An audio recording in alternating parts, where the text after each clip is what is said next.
you can't hear my voice, please message me in the text box saying you can no longer hear my voice.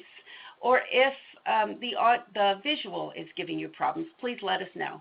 And finally, if something does go away, please just hold the line. If we get disconnected, we will call back in. Every time I don't mention it, we have a problem, and every time I mention it, we don't. So let's just hope that holds true for today. So welcome, everybody. We're glad you're here. So who is MenuTrinfo? MenuTrinfo is a company myself and my husband founded almost 5 years ago because we knew menu labeling was coming for restaurants. We had no idea the weight it was going to be, but we knew it was coming. We built our software to be able to do nutritional information, allergen tagging, gluten-free tagging, and GMO tagging, specifically for food service back in 2010. Our clients range from movie theaters to pizzerias to everything in between. We have many independent clients, and we have some of the best names in food service that are in the top 5 food service companies in the world that we work with. So we're thrilled and honored to have that as our client base. We are based here in beautiful downtown Fort Collins, Colorado, where today it's 50 degrees and brilliantly sunny. So I hope wherever you are comfortable today in this December day. MenuTrinfo believes in flipping the fear on a number of different pieces of the restaurant industry. We're here to talk about nutritional partnership, and as you can see, we do a number of other things in our space, all revolving around nutrition, allergens, information, and being transparent to the diner. And so that's our forte, that's what we do, and that's what we do well. Along those lines, we knew menu labeling was coming when the idea came to me off of a Facebook post back in 2010, and we started the business in our living room. But we've come from there to waiting 4 years, 8 months, and 2 days for the FDA to give us the final rule. Because I'm sure many of you know that menu labeling, being a federal mandate, came about because it was on the Affordable Health Care Act. It was Section 4250 of the Affordable Health Care Act that did get signed into law back in 2010. But we have waited for a long, long time to get the final information on this. At this time, I get to turn it over to Claire, who she's going to dig a little deeper into the individual slides and into what the rules say and how they are going to impact your restaurants. Claire, if you take it away from here, that'd be great. Okay. So on this slide, you'll see an infographic. This was put out by the FDA. This gives you a really great overview of why menu labeling, why this was part of the Affordable Health Care Act, and then just a brief overview of some of the regulations. At the end of this webinar, you'll be receiving an email from us with our contact information. If you'd like a copy of this infographic, we would be happy to share it with you. Just give us a call or shoot us an email after the webinar. So while that infographic is great and gives you a good umbrella view of the menu labeling regulations, we're really here to get into the nitty-gritty and go through all the ins and outs of menu labeling and what you can expect in this next year. So let's start with the why. Why is menu labeling part of the Affordable Health Care Act? Why are you now sitting in this webinar having to listen to these regulations? 2/3 of adults and 1/3 of children are overweight or obese in America. And 1/3 of calories are consumed outside of the home, and 50% of food dollars are spent outside of the home. So that means half of the time someone's cooking in their kitchen, the other half that they're depending on a restaurant for a meal. So this is by no means intended to draw consumers away from restaurants. Menu labeling is really intended to give the diners the tools that they need to make balanced choices when they dine out. We know that it can be an indulgent industry, and we also know that it can be one to help people reach their health goals. Let's get into who is affected by these menu labeling regulations. So we have 4 questions here, and we'll go through these one by one, and if you answer yes to all 4 of these, then you are a covered establishment. So number 1, are you a restaurant or a similar retail food establishment? Similar retail food establishment might seem pretty vague. This just means that you're selling restaurant type food. So you get something at a similar retail food establishment and the diner would consume it either directly on the premises or very soon afterwards. Number 2, are you part of a chain with 20 or more locations? And the FDA defines location as a set physical location. So planes, trains, mobile food trucks are not considered covered establishments because they don't have a physical site where they're doing their business. Number 3, are you doing business under the same name regardless of ownership? So that second piece was put in there because of franchisees. So you might own 15 franchises in a larger chain. Just because you own 15, you haven't met that 20 mark. If the larger chain that you're a part of has 20 or more locations, then yes, you are covered under these regulations. And then finally, number 4, are you selling substantially the same menu items? So this means that a significant portion of the items on your menu are the same through all locations. So they're the same recipes prepared in substantially the same way. There might be slight variation in naming, or there might be some regional variations in menu items, but if the majority of them are the same, then yes, you are selling the same menu items. So again, if you answered yes to all of these, you are a covered establishment. This is a comprehensive list that was put together by the FDA of the different establishments that are covered under menu labeling. Most of these are pretty apparent. I'm happy to say that at MenuTrinfo we've worked with nearly all of these groups on this list, which is very exciting. Some of the more basic ones, restaurants, bakeries, those might seem more apparent.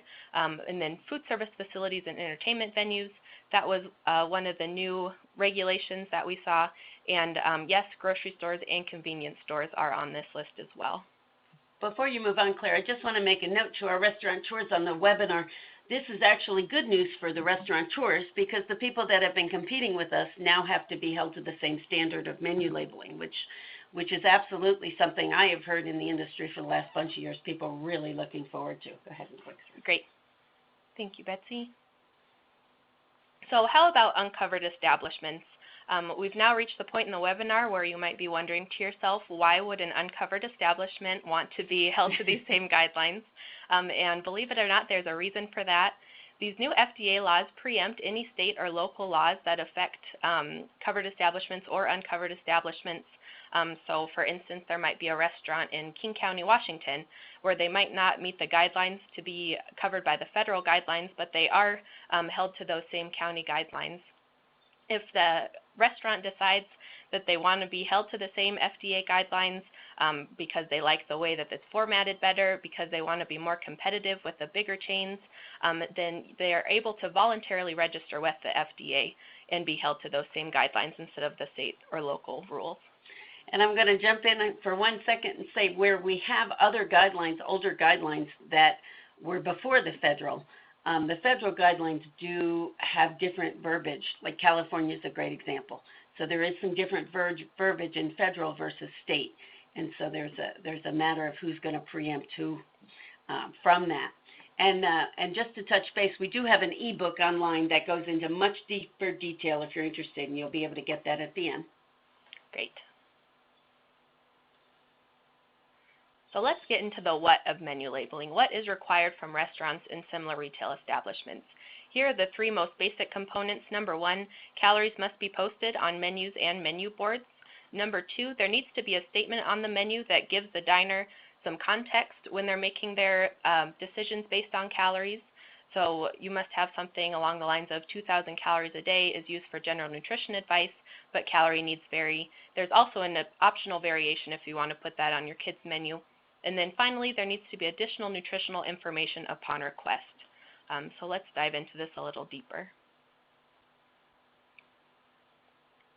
So as far as specific foods at your establishments that must be labeled, the number 1, that's the most obvious one, food that's sold for immediate consumption at a sit-down restaurant. Number 2, food that's purchased at a drive-through or food that you would get at a takeout establishment. Even though you might not be eating it right there, it will be consumed in the very near future. Food that's served on a hot buffet bar, a salad bar, or a soup bar, regardless of whether it's a grocery store or as part of your restaurant establishment. Food that's ordered for immediate consumption at grocery stores or convenience stores. This would be a sandwich that's ordered off a menu board at a grocery store deli or a hot dog that's served at a gas station. And then finally, self-service foods at a deli or coffee shop. So a wrap sandwich at a deli or baked goods that are found in a coffee shop. So how about some exemptions? There are some foods that don't fall into the FDA menu labeling guidelines, and those are listed here. Number one, custom orders. This would be something that's prepared based on a specific customer request that makes the covered establishment deviate from the standard preparation. So a good example would be a chicken club sandwich. You have a chicken club sandwich on your menu that comes with bacon, and a guest comes in and orders that sandwich without bacon. You're having to deviate from your standard preparation, so you don't have to have nutritional information available for that custom order in that instance. Another exemption are daily specials. So this would be an item that's not regularly offered on your menu. This is not something that's like clam chowder is only offered on Fridays. That has a set schedule. That's not considered a daily special, so that will need to be labeled. Customary market test items. These are items that are being tested for customer approval. These, if they're on the menu for less than 90 days, these will not need to be labeled. Temporary menu items, so seasonal dishes or LTOs, if they're on the menu for less than 60 days, consecutive and non-consecutive days, then these will not need to be labeled. Condiments, so a ketchup pump that you have next to your napkins or ketchup packets that you put in a bag, these will not need to be labeled individually. The foods that are purchased from bulk bins at grocery stores, so this could be trail mixes or dried fruit, those do not need to be labeled. And then finally, food that's sold by weight that's intended to be eaten over several days or needs more prep before it's eaten. So this would be deli meat sold by the pound, deli cheese that's sold by the pound. The consumer probably isn't going to be eating that all immediately as an entree, so that will not need to be labeled. We hope. Yeah. Before you move on, I just want to jump in here for a moment, too, on the temporary menu items to our folks that I do know that are on the call. The LTOs are something that you're running for a 30-day special.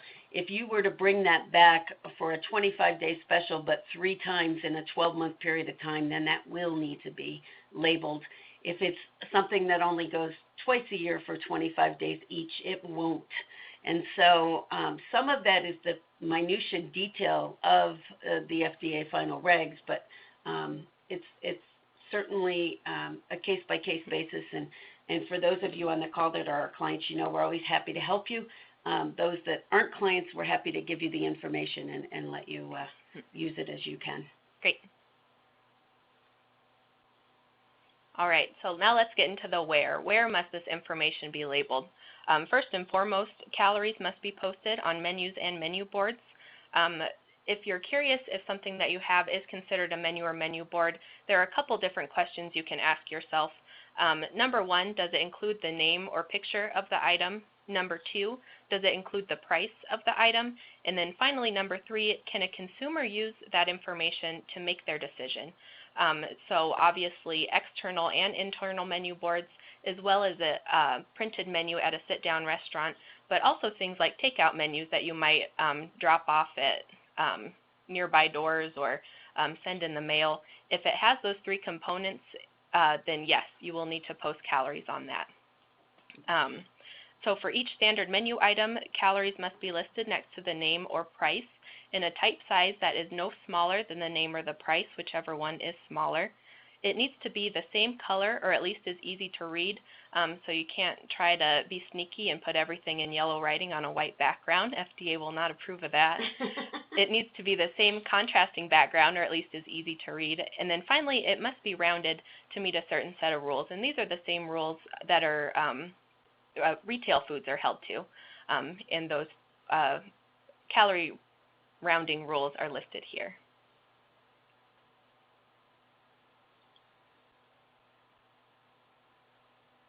There we go. There we go. Yeah.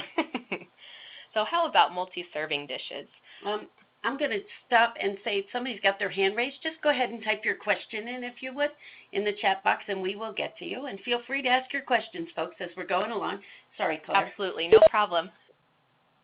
So multi-serving dishes, this was something that has changed since the proposed guidelines came out. So one thing that I want to say to our current clients that are on the phone, don't worry. We know that there have been changes to the proposed guidelines. We totally have your back. You worry about putting out great food, and we'll worry about making you compliant. Just a word of encouragement on this slide. So one of the big questions going into these final regs is, how will things like an entire pizza need to be labeled? And the FDA has come out and they've given a couple different options here. So calories can be posted for the entire unit. So in our example, this would be the entire cheese pizza listed as 2,000 calories. Or it can be listed as one discrete unit. So in the case of pizza, this would be a slice. As long as the number of units are also displayed, and as long as this is how the consumer would receive it at their table. So if for whatever reason you don't slice your pizza, then unfortunately, no, you cannot list it by slice. But if it's sliced and sent to your table, then absolutely you can use the second variation. So here we can see large cheese pizza, 250 calories per slice, 8 slices. The consumer has all the information that they need to make a decision. Okay, now let's get into combination meals. So stick with me on this. I know that this is a little complicated, but hopefully we have some illustrations here to talk you through this and really help you make more sense of these regulations. So if you offer a combination meal and you have 2 sides, so with your cheeseburger, you can either have an apple or you can have an order of fries. Then to display those 2 different caloric values, you would use a slash. So for our lowest value, which is 400, we have that, and then slash 650 calories, which would be for the highest calorie option. You can also use the slash if you offer half and whole serving sizes to display those 2 different values. If you have a 6-inch and a 12-inch sandwich, you can use the slash, or even if you have slight ingredient variations. So if you have 2 types of cheese that the consumer can choose from to make a grilled cheese, you can use the slash to show the different values based on which cheese they decide to use.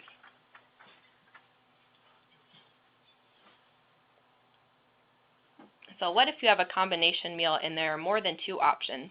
So here in our example, we have our same cheeseburger, apple, or fries, but you can also get a bottle of water or a can of soda. So if there are 3 or more variables, then you're going to use a dash to show the different calorie range. So we have our lowest option, which is the cheeseburger, water, and apple at 400 calories. We have a couple different options in between, and then our highest calorie option is the cheeseburger, fries, and can of soda. So that would be listed at the upper limit of 800 calories, and that's how that would be displayed on the menu board.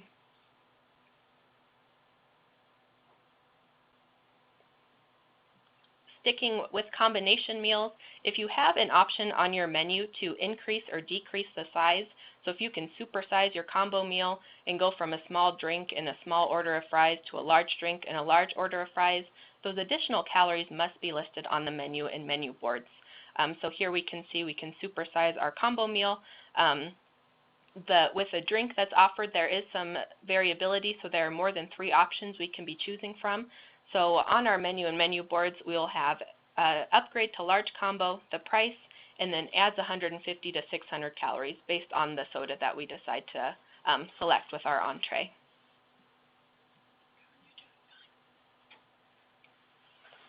Okay, now going into variable menu items. This would be something that comes in different flavors, different sizes. Beverages are a great example of this, ice cream, dipping sauces.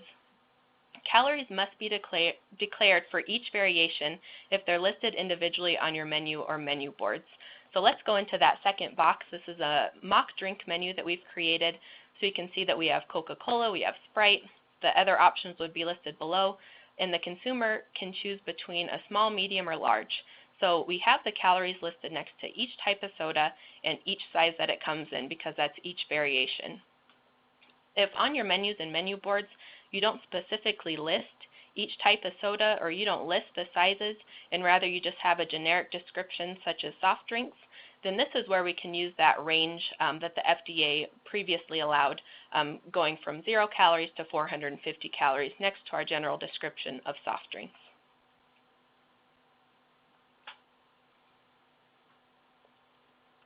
Sticking with beverages, self-service beverages. So this would be a soda fountain machine. Nutritional information must be listed for each size, for each type of soda, and there needs to be a fluid ounce amount listed as well as a size. So in our example, we would have Coca-Cola, 150 calories, 12 fluid ounces, small. And nutritional information is posted without ice, unless for whatever reason you give the consumers a cup of ice that has the standard amount in it. That would be the only exemption from this case. And then probably one of the most surprising things that we found in the new menu labeling regulations is that most alcoholic beverages must be labeled. So these would be items on a drink menu, must have calories listed, and you do need to have additional nutritional information listed for these alcoholic beverages. The only exemption here are bottles of alcohol behind your bar that are on display. I just did air quotes even though no one can see me. These do not need to be labeled, so you don't need to have calories listed per shot or anything like that. So we have some great questions coming in. Please keep them coming. I will let you know that the questions I know we're going to address in future slides, I'm not going to address right now. I will tell you that the one question, does each panel need to list calories based on a 2,000 calorie diet if they have multiple panels? That is a yes. So yes. At the bottom of every panel, the question was if we have separate panels for our menu boards, does each panel have to say based on a 2,000 calorie diet? And the answer is absolutely. And then the second question that we want to touch on that did come up, so thanks for the questions, is do calories need to be put and listed on promotional pieces? And if you have 20 or more locations, yes. If you are sending out a flyer or you have a table tent that promotes the item, you need to put the calories out there, no matter where you're putting it in print, as long as it's an item that's on the menu for 60 or more days. Sure, yeah, and going back to that question, I would reference you to those questions that you're asking yourself to say, is this a menu or menu board? Does it have the name or picture of the item? Is a price listed? And can the consumer use that to make a decision on what they're going to order? So maybe not a billboard, but if it's something that you're sending to the consumer where they can call in and order a meal based off that promotional piece that you sent them, then yes, that will need to have calories posted. So I'm going to hold the question about the self-serve areas, but we have two that came in on beverages. So let's address these two questions before we move on to the next section. The first question is, does self-serve beverage need to be labeled on the menu and at the self-serve area? And to be honest, we do not know. We do know it does need to be labeled on the menu, but I'm not sure what they're going to require for the actual, like the fountain area, if you will. I think as long as it's on the menu, but we can find out for sure. And sure. Stay tuned. If you're not on our email list right now to get a newsletter from us, you definitely want to do that today, because this question and other questions that we don't have a definitive answer, we will answer those in the newsletter. And then the second thing, great question, do bottles of beer displayed in a cooler need to be labeled? Yes. That's considered a self-service food, and yes, those will need to be labeled.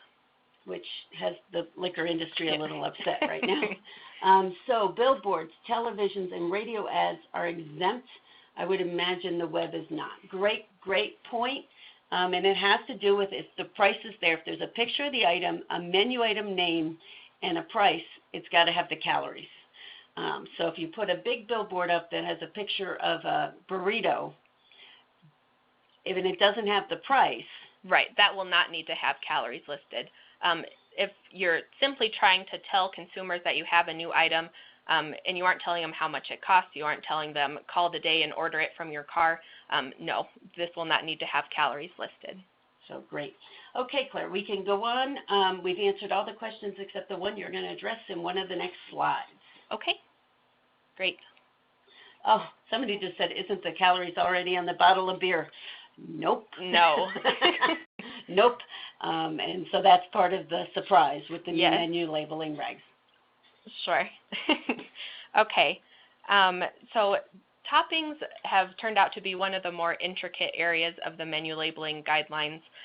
So to tackle this, we've split it up into 4 steps. So having you go piece by piece to figure out how to label your toppings, we really think that this is going to be the best way for you to compliantly list this information. So number 1, calories must first be declared for the most basic preparation of the menu item. So in our example, we're going to use pizza, but this could be something like a build-your-own salad. It could be a sundae where you start with a scoop of ice cream and you add toppings on it. Anything like that would be held to these same guidelines. So our most basic preparation is a plain cheese pizza. We can see here that the consumer can choose from a small, medium, or large. Going back to variable menu items, each size will need to be listed. And that's a great note to make here. Just because you have a menu item that's being held to one set of guidelines doesn't mean that they won't be held to another. These guidelines are not mutually exclusive. So your toppings will probably be held to both the topping guidelines and the variable menu item guidelines, which is where it can get a little tricky. Which answers the question that just came in about menu boards versus serving lines. Yes, you have to have it in both spots. Yes, got some good ESP going. Okay, so step 2, calories must be declared for each topping for each size. So here we have a couple different options listed. On the left, we have our different toppings, and then our 3 different sizes with the calories listed separately. One thing to note here is that you do need to have added in front of calories or cal. This is telling the consumer that they need to put this amount on top of the amount of the basic preparation to get their final caloric values. If you don't list the sizes individually on your menus and menu boards, then you can use the range to show the differences between a small, medium, and large. And then going along with this, if you only offer 2 sizes, then you would use a slash to show the 2 different values here. Number 3, if the topping amounts decrease based on the total number of toppings that you add. So if someone gets a 1-topping pizza, they get 3 ounces of pepperoni. As the consumer starts to add more and more toppings, then maybe they'd only get 2 ounces of pepperoni to make room for all the other ingredients. The FDA has addressed this, and the calories will need to be listed as if the consumer is ordering a 1-topping pizza. So this is giving them the highest possible value that they'll be consuming. And then there's an optional disclaimer that you can use saying that that's how the numbers have been calculated, but again, you don't need to put that on there. And then finally, step number 4, toppings with the same number of calories can be combined if you want them to. So here we can see onions and peppers, they have the same calorie range, 10 to 40. This is after rounding, by the way. So if you want to save a little space on your menus and menu boards, then we can list it as onions or peppers, 10 to 40 calories. So a little extra flexibility in that. Moving into self-service foods. So this would be something like a salad bar, either in a restaurant or in a grocery store, or maybe a hot buffet bar. So calories must be posted for each item. They must be posted in clear view. On a salad bar, you can put a sticker for each item on the sneeze guard if you'd like, or you can put it on a poster that's visible to guests while they make their decisions. So you can't have calories listed by your front register. Consumers aren't going to be able to see that while they decide what they put on their plate. But if you put it as where they pick up their plate or their bowl, that is an option.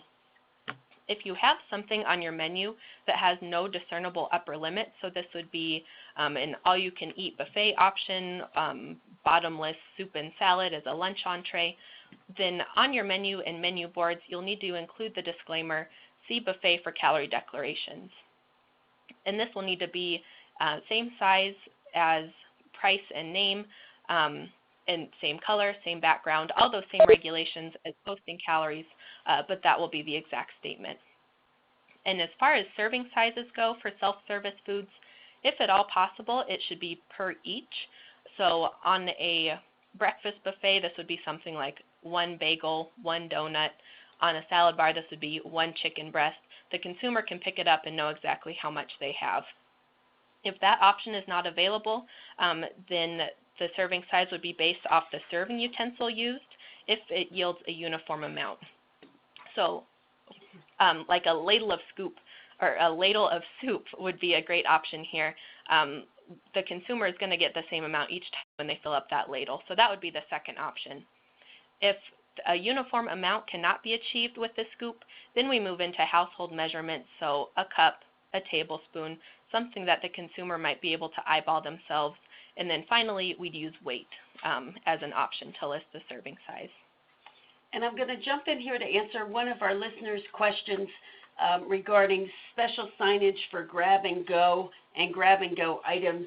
Another great question. If it's a grab-and-go item that you have packaged up and people are going to be buying from you and taking to eat, it's definitely going to need all the nutritional information on it at that spot on the outside of the grab-and-go package.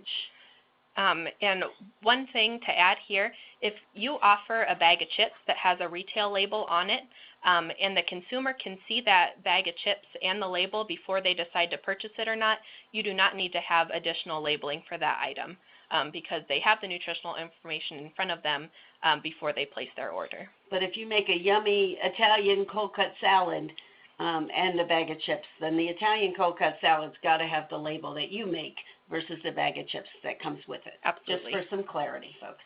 Okay, great. All right, so the final component of menu labeling is having this additional information upon request. So right along with your statement about 2,000 calories a day, you must also include the statement that your restaurant or retail establishment has additional nutritional information upon request. This must be in a written format or an electronic device that you can give to the guest if they have any questions about nutrients other than calories. And for the most part, this has the same guidelines as listing calories. You must list every variety of a variable menu item. This must be posted it must be highly visible to the guest, so you can't have yellow writing on a white background. That won't fly. And then if you decide to round, then yes, you will need to follow the FDA's rounding guidelines.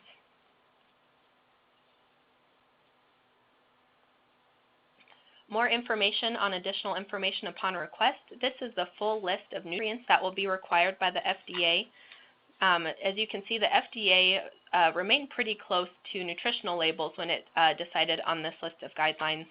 And at MenuTrinfo, our database software, we automatically generate these 11 nutrients, plus many more that the FDA has come out and said they have no obligation to listing. So if you decide that you want to go above and beyond, maybe list vitamins and minerals, maybe go into unsaturated fat, then yes, you can post that information as well.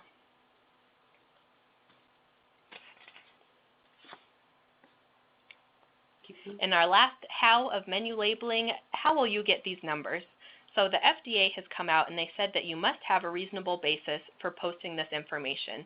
There are a variety of FDA-approved methods for analysis: database, which is what we are at MenuTrinfo, laboratory, cookbooks with nutritional information, or other reasonable means. Regardless of how you generate this information, you must be able to prove how your process is accurate if numbers are ever questioned. So giving some more background to this, someone in the restaurant must certify that reasonable steps have been taken to ensure that your methods of preparation, cook times, cook temperatures, all of that, as well as portion serves, adhere to the factors that were used to generate these numbers. So this will require a signed and dated statement from an official in the restaurant saying that yes, these guidelines are being followed and our numbers are accurate.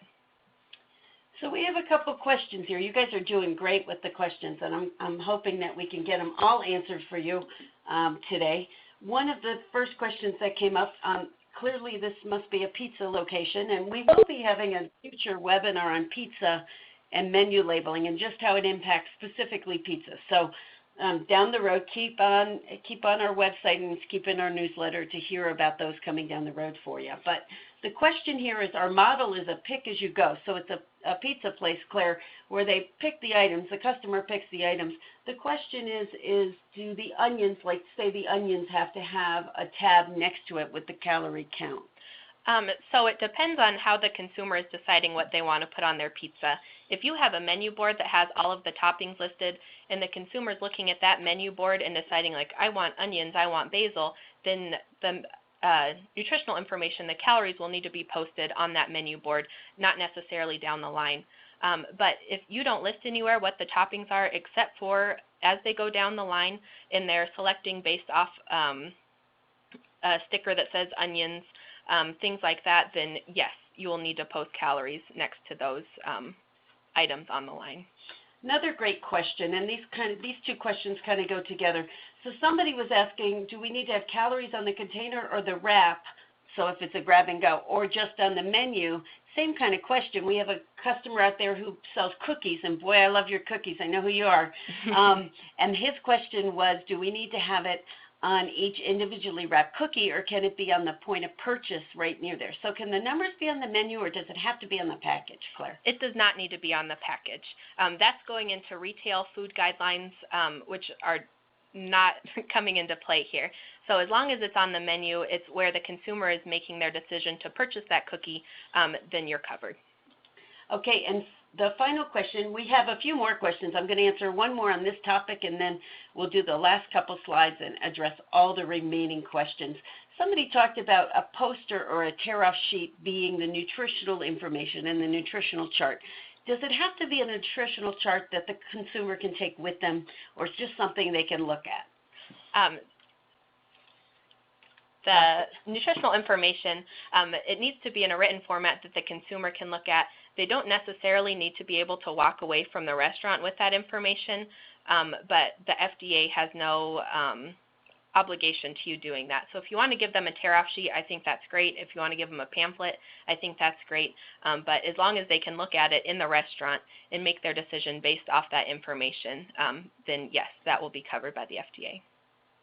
Thank you, Claire. Now, as I said, just keep the questions coming in. We'll address them at the very end. Now we have just a few more slides to get through, and then we'll finish those questions.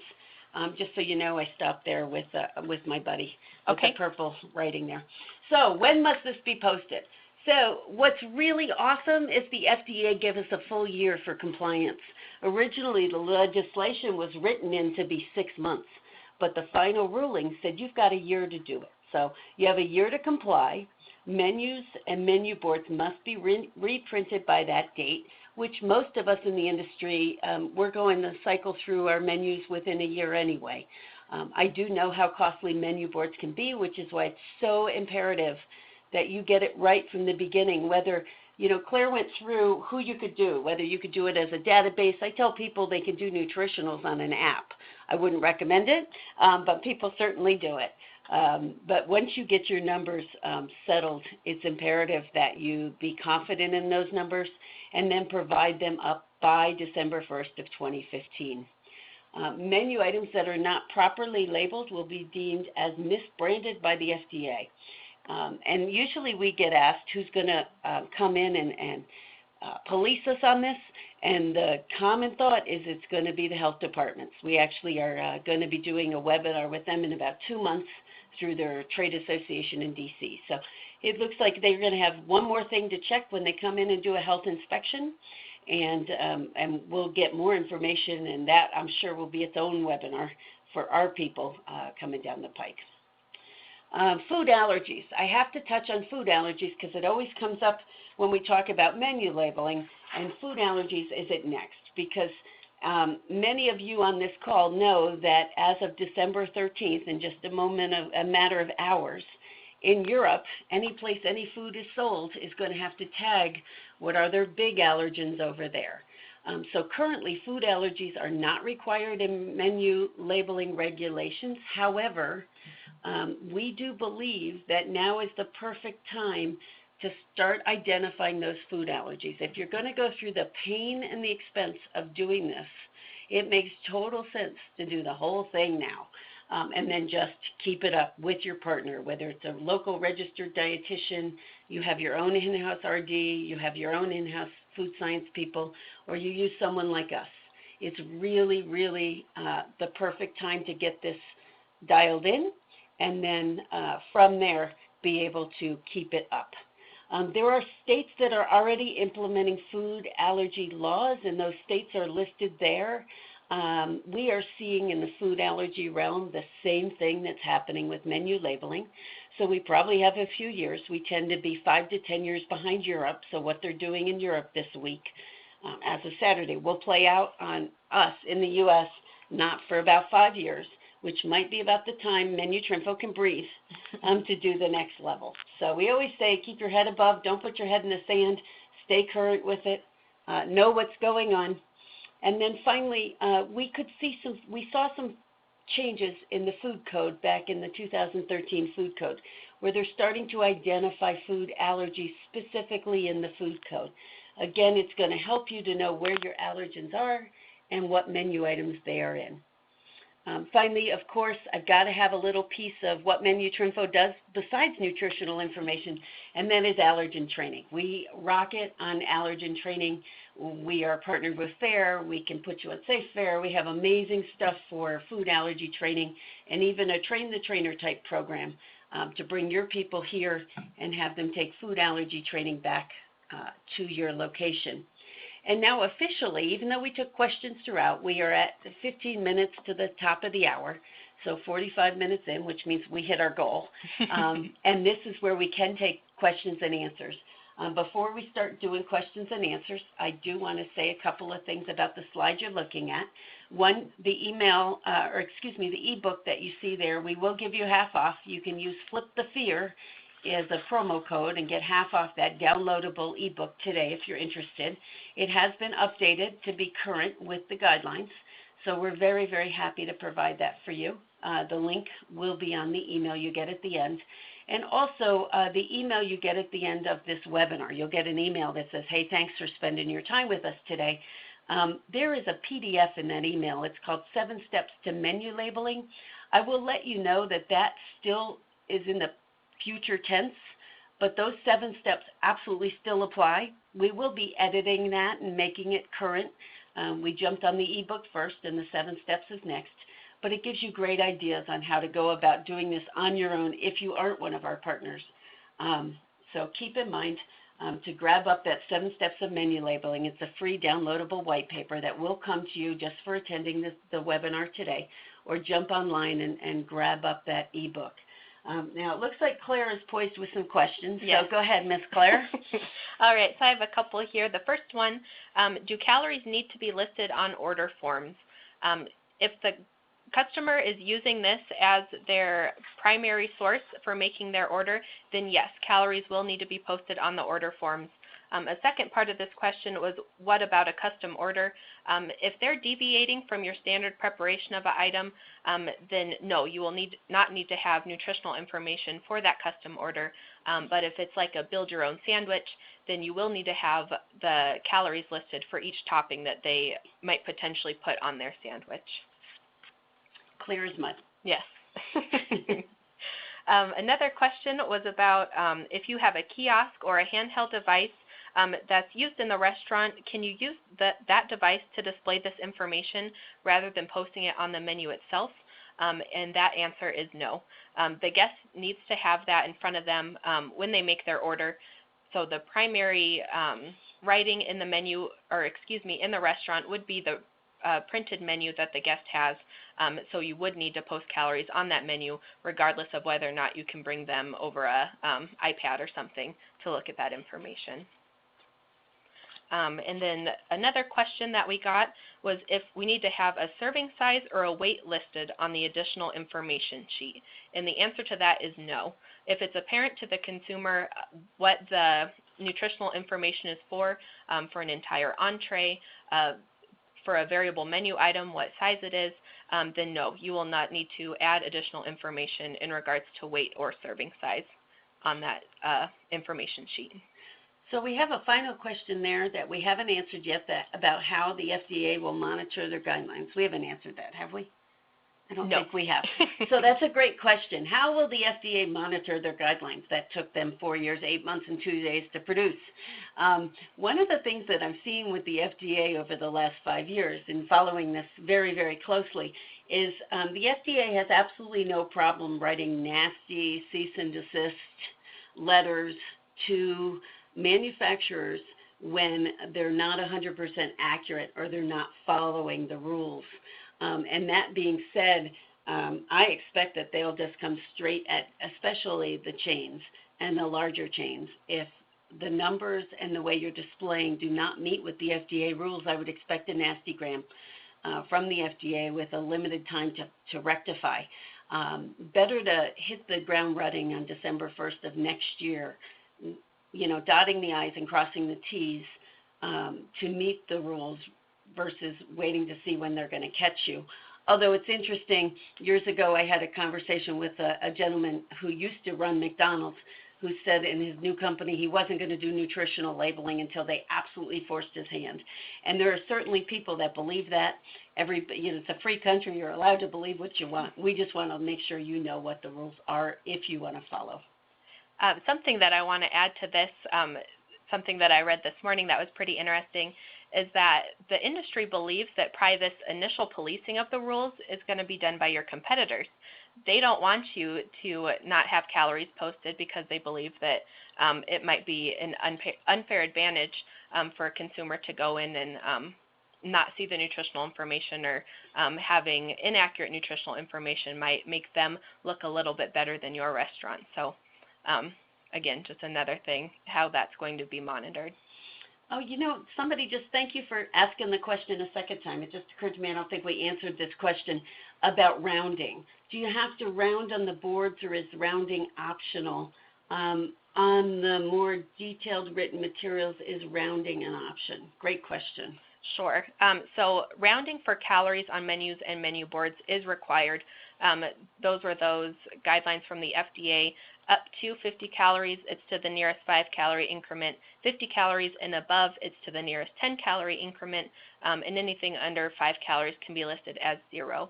And again, we can get you a more clear answer, but the way that I read the rules is if you do round on your additional nutrition information, it must meet FDA guidelines for rounding, but I did not read anywhere in the law where it said that you must label or you must round on your additional nutrition information. Yeah, it's optional. It's not mandatory. Okay, great. Yeah. Right now, somebody just asked about the presentation. We will be replaying Flip the Fear. We did tape it so that we can post it on our website for people to replay. And then we will be offering this webinar, Flip the Fear, again. We're also going to offer a webinar specific to pizza, and we're going to offer a webinar that talks about slash versus dash, meaning what are the variables. The FDA is finally letting us use slashes and dashes, which makes us happy. Keep in mind, we've been doing this for multiple hundreds of different brands over the last 5 years, and so we've seen all different variables and what we really need. And as much as I make light of it, the slash versus dash is quite helpful. It's going to be really helpful to you, I promise you. You just might not know why yet, but it's certainly going to be a benefit. So at this time, we have answered all the questions. If anybody has further questions, we're super happy to stay on and try to dive deeper. The email you get will get the 7 Steps to Menu Labeling white paper. You're welcome to that. You're welcome to go buy $4.99 for an ebook, which gives you a lot more detail. A lot of what we've said is actually written in words in that ebook. Our phone number is all over everything. You can give us a call. If you are one of our current clients and we're a partner with you, then you're already receiving the monthly newsletter Inside MenuTrinfo, which is for our clients only. I would not be against putting these slides up for our clients that are asking for them as well. Yeah. So we'll give it a moment, and let me say thank you for your time and your willingness to sit here through this. We are really excited menu labeling is finally settling in, and we're finally getting some periods at the end of sentences that only had question marks until December 1st. So I'm going to go ahead and unmute the line in case anybody wants to speak. The conference has been unmuted.